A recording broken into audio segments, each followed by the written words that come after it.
Ma mère, sur son lit de mort, un dimanche matin, elle a demandé à une de mes sœurs de nous téléphoner, à moi et Jean, qui étaient exclus des témoins de Jéhovah, pour qu'on l'appelle ou qu'on aille la voir. Elle nous a pas fait le message.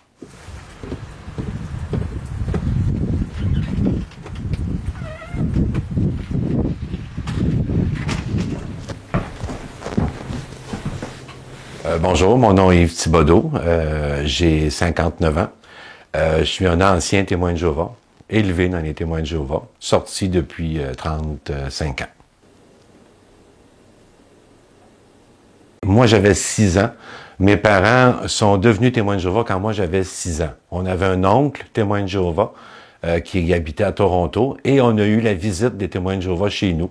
Ma mère les a laissés rentrer à toutes les semaines, sont venus de semaine en semaine, puis tranquillement, toute la famille, alors les parents et les 6 enfants, on est rentrés dans les témoins de Jéhovah.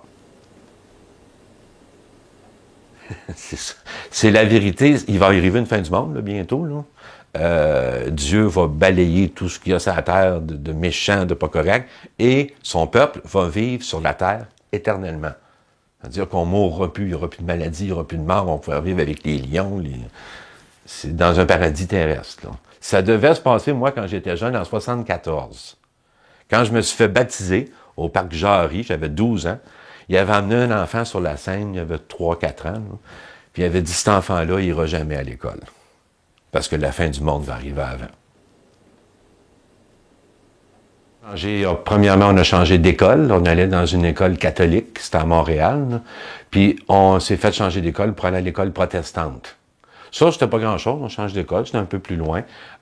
Plus de fêtes de naissance, ils célèbrent pas les fêtes, ni Noël, aucune fête au fait. Alors, quand tu es enfant, que tu es avec les témoins de Jéhovah, tu es bien.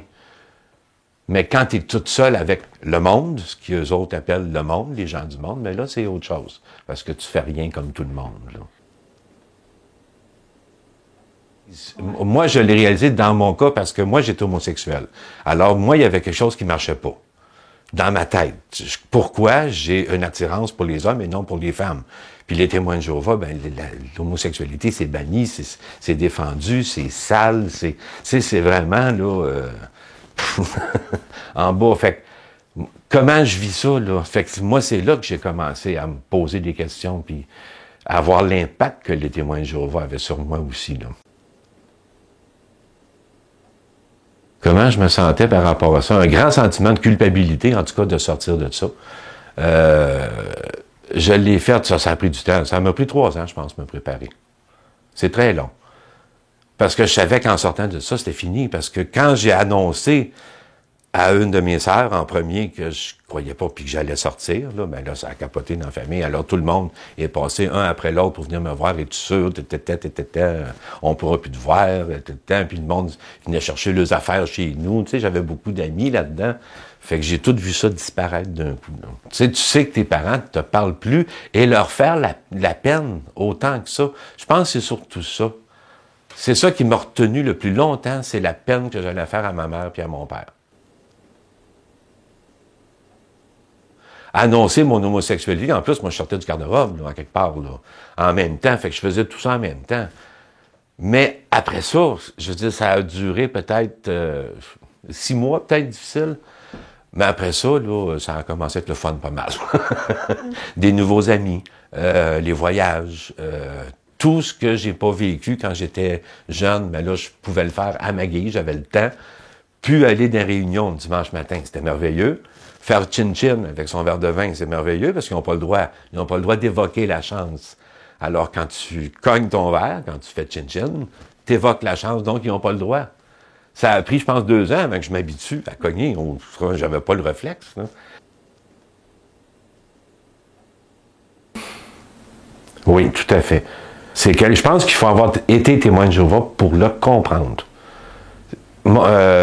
Des gens à qui je raconte ça, ils ont de la misère à comprendre ça. Tes parents, ils ont choisi Dieu avant toi. Oui, dans un sens, mais les témoins de Jéhovah, c'est comme ça.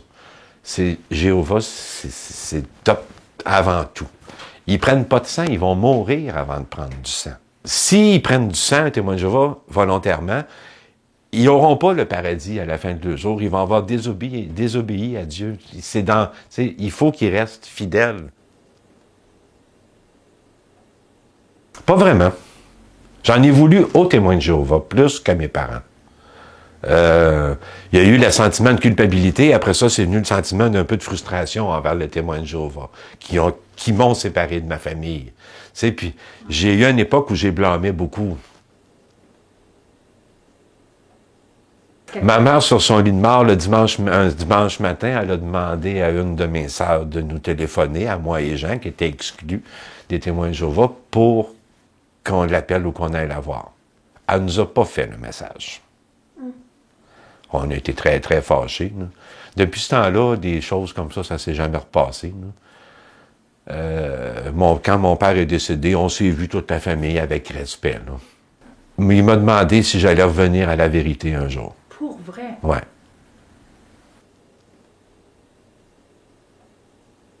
C'est sûr que, comment dire, cette affaire, j'essaierais de pas agir de la même façon, mais c'est facile à dire ça aujourd'hui. Cette affaire, je reviendrais à mon adolescence, puis je rentrerais pas dans les témoins de Jéhovah. J'essaierais de pas écouter mes parents. Mais juste à y penser, c'est impensable.